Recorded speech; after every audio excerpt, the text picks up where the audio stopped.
Welcome back to Reveal His Kingdom, where we're just reading the Bible every single day. Today we're going to be in Psalms 52, 53, and 54. And these are coming from the New Living Translation. You're watching anywhere online, I'll put the questions that I ask after each psalm into the comments section.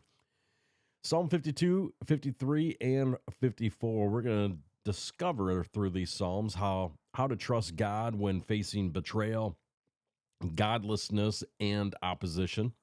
And these Psalms reveal the contrast between false security and God's faithful protection, offering encouragement for renewing our minds and strengthening our faith and standing firm in God's unfailing love. So we're going to start off with Psalm 52. And Psalm 52 is going to expose the false security of evil power. And then he's going to contrast it with unshakable trust in God's faithful love. Psalm 52. Why do you boast about your crimes, great warrior? Don't you realize God's justice continues forever? All day long you plot destruction. Your tongue cuts like a sharp razor. You're an expert at telling lies. You love evil more than good and lies more than truth.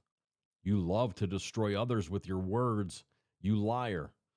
But God will strike you down once and for all. He will pull you from your home and uproot you from the land of the living.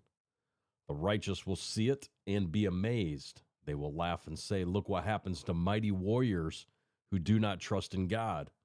They trust their wealth instead and grow more and more bold in their wickedness. But I am like an olive tree thriving in the house of God.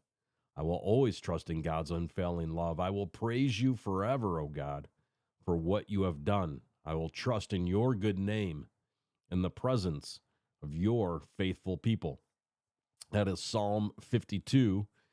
And while arrogance and deceit lead to destruction, those rooted in God's steadfast love will flourish forever in his presence. And here's a question to consider after reading Psalm 52. His question is this: where are you tempted to trust influence, reputation, or control instead of God's faithful love? Where are you tempted to trust influence, reputation, or control instead of God's faithful love? Now we're going to read Psalm 53.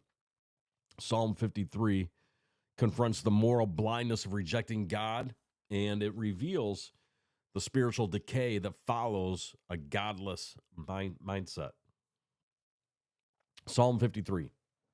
Only fools say in their hearts there is no God. They are corrupt, and their actions are evil. Not one of them does good. God looks down from heaven on the entire human race. He looks to see if anyone is truly wise, if anyone seeks God.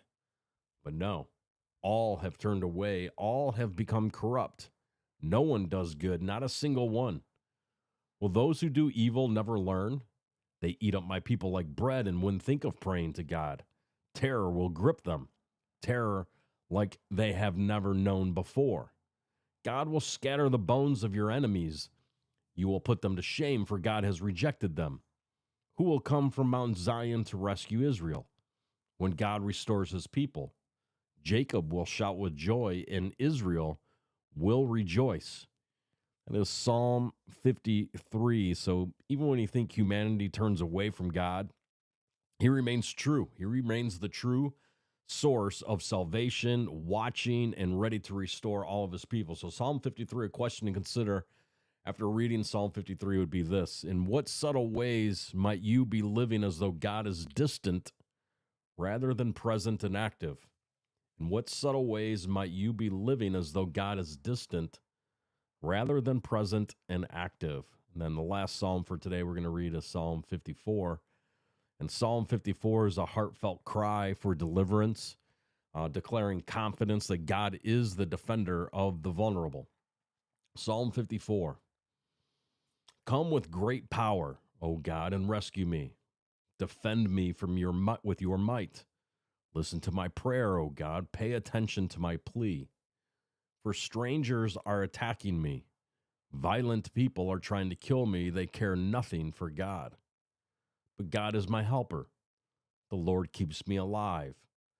May the evil plans of my enemies be turned against them. Do as you promised and put an end to them. I will sacrifice a voluntary offering to you. I will praise your name, O Lord, for it is good. For you have rescued me from my troubles and helped me to triumph over my enemies. Psalm 54. That was the last psalm for today, but Psalm 54, when opposition surrounds us, God proves himself faithful all the time.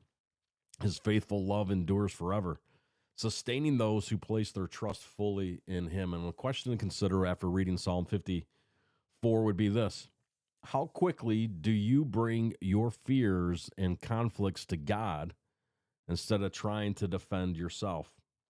How quickly do you bring your fears and your conflicts to God instead of trying to defend yourself?